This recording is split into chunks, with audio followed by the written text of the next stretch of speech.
Welcome to AGORACOM Talks, your weekly go-to source for the best small-cap headlines for over 65 million investors since 2007. Right, and today we are totally bypassing the usual fluff and projections. Exactly. We are treating this deep dive like a breaking news desk because the updates hitting the wire today are they demand that level of urgency. Yeah, we have a slate of companies moving way past the concept phase. I mean, they're posting the kind of financial and drilling results you need to be researching right now.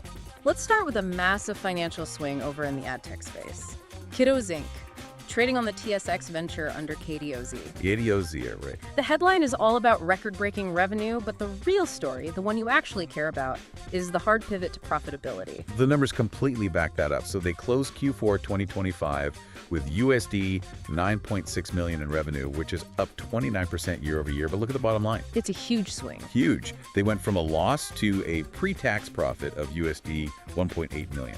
That is a massive turnaround for one quarter. And they did it by betting on what they call a contextual operating system.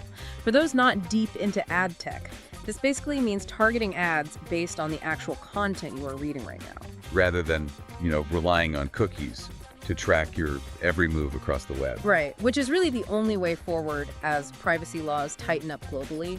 CEO Jason Williams calls this an enormous growth opportunity. Because KDOZ proved they can actually monetize privacy. Right. They turned a massive regulatory headache into a $1.8 million profit. Moving from digital to physical infrastructure, let's look at Pyrogenesis Inc., trading on the TSX under PYR. They just validated their plasma technology for battery recycling. With a major client, too. This validates the actual science. They proved their plasma torches can effectively replace fossil fuel burners to recover those critical minerals. The key difference there is precision, right? Exactly. Plasma gives you much higher temperatures and better control than just burning gas. Meaning you recover way more material with less waste. And the client is definitely noticing. They aren't just sending a thank you note.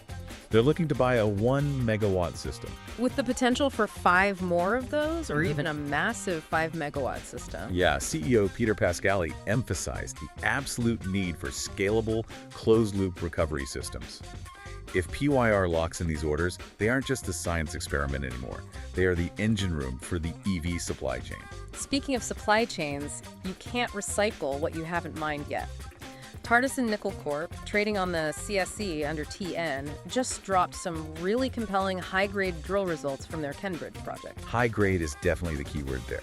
In Zone B, they cut 2.17% nickel and 1.45% copper over 3.0 meters. To put that 2.17% in perspective for you, many open-pit operations are thrilled with anything just approaching 1%. Oh, absolutely. Being over 2% significantly changes the economics of how much rock you actually need to move to make a profit. Right. And CEO Mark Appleby says these results strengthen our ability and confidence to potentially upgrade our resource. It sounds like the drill bit is confirming the geology is continuous. And, consistency is everything in mining. One good hole is just luck, but continuity is an actual mine. Let's stick with batteries but jump over to the end of the life cycle. St. George's Eco Mining Corp, trading on the CSE under SX. Their subsidiary EVSX has formed a joint venture with Voltrinov. Which is brilliant because it addresses a major logistical bottleneck in Eastern Canada. You have this huge gap between collecting the dead batteries and actually refining them. Right, so EVSX handles the shredding in Ontario to create black mass, that powder full of lithium, nickel, and cobalt. And then Voltrinov takes that mass and handles the actual chemical refining in Quebec. It creates an immediate, localized supply chain. CEO Ian C. Pears notes this JV combines processing strength with technical expertise. So instead of shipping heavy, hazardous batteries halfway across the world, they keep the most valuable materials right inside the Quebec-Ontario corridor. Finally, we have a huge win in the risk sector with AI6 Solutions Inc., trading on the TSX venture under AISX. They secured a 3-year wildfire modeling contract with a major Canadian insurer. The context here really matters. This was an invite-only procurement process. Meaning they didn't just stumble into it. Exactly. Major insurers do not hand out 3-year contracts for critical risk modeling unless the tech is absolutely proven to save them money. CEO Dr. Gio Roberti says the win demonstrates how their solution fully aligns with the insurer's operational, security, and architectural requirements. It's a massive signal. Climate risk modeling is shifting from a nice-to-have feature to a core operational requirement for institutional finance. AISX just graduated from startup to vital vendor. So looking at the big picture today, we have ad tech that's profitable without cookies, plasma replacing fossil fuels, high-grade nickel, regional EV recycling hubs, and AI predicting wildfire.